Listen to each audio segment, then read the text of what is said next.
আসসালামু আলাইকুম দর্শক, এটা হলো আমেরিকান লাইট বাহামা। আজকে 1.5 মাসের মতো হইব এই জোড়াটা কিনে আনছিলাম। একটু বড় হয়েছে, এখন পিছনের পশমগুলা ছাড়তেছে, বাইরে ছেড়ে দিছি কাছে থেকে। খেলতেছে, খাইতেছে।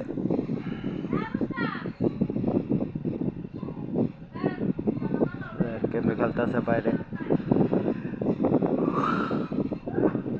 পোকামাকড় সব খেয়ে লিতেছে।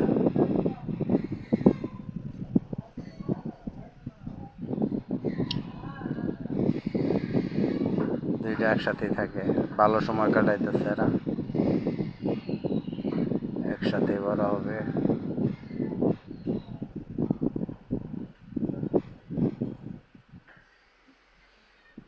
American light Bahama.